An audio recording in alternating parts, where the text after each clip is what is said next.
We're out of questions and just about out of time. We have 5 minutes. Do you have closing remarks? Then we can have maybe one question from the board. Is there a question that... We have a gentleman over there who put his hand up first. Who's it? All the way over. I can see him. I can't see the chart very well. I've got a simple question. I don't think it's going to have a simple answer, though. Why do we even need county government? I mean, can't all the services and what you talked about today be parceled out to municipalities or to the state or to regional authorities? I'd say that's pretty... Okay. Well, technically, part of it is state statutes. County government is essentially an arm, not just Milwaukee County, but also the two counties are an arm of state government. So part of it's just as simple as you couldn't do that without a change in the state statutes. In a larger sense, you could. I mean, that's something we looked at even when we first came in and looked at whether or not it was worth approaching the state. We're the only county in the state of Wisconsin that's fully incorporated. We have no areas of unincorporated land. We're all 19 either cities or villages. That makes us unique to any other county in the state of Wisconsin. And I think whether it's that or talking about metropolitan government, which you're probably more likely to see, at least in the short term, is movement towards metropolitan service delivery. The North Shore has fire service. Why that isn't something that we're not exploring on a county-wide or even a regional basis is, I think, a legitimate question. The same could be true of law enforcement. Los Angeles County has separate municipalities in addition to the city of Los Angeles, but they have one law enforcement agency. Public health is something that really doesn't, Cryptosporidium doesn't know the difference in Brown Deer or Milwaukee or St. Francis.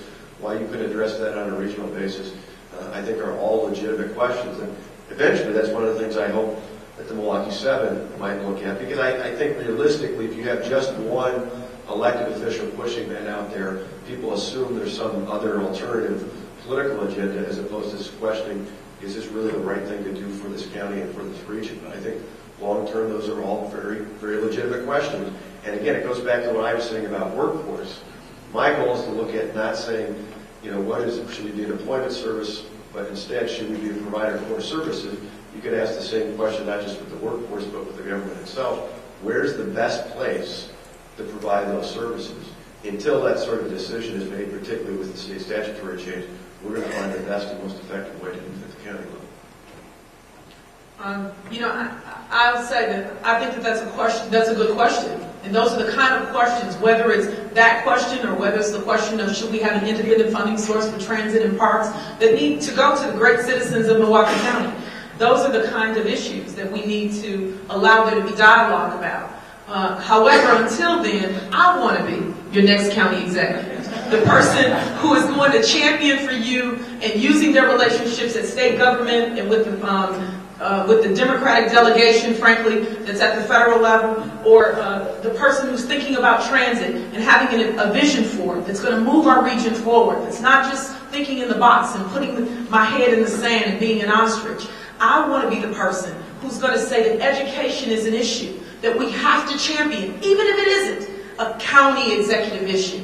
I want to be the person that says we have to bridge the gap. I want to think out of the box and say what's causing the barriers for workforce development. What can we do related to driver's license? What can we do related to teaching individuals, little things like you should go to work on time and not go inebriated. I mean, those are the kind of things that employers are telling me that they're having challenges with employees. So until then, sir, I want to be the county executive who can inspire people to do different, who has the passion for this place because I was born and raised here, because my mother who raised me in this place, gave me the ability to buy her house and I still live on the same block that I grew up in. I'm committed to this place, and until that day, until the citizens tell me different and it's voted on differently in the state legislature, I want to be your next county executive. Me, Lena Taylor. I'm telling you.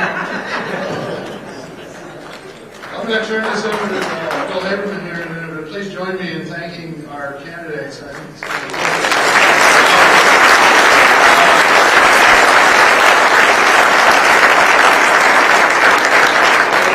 think it's quite yet.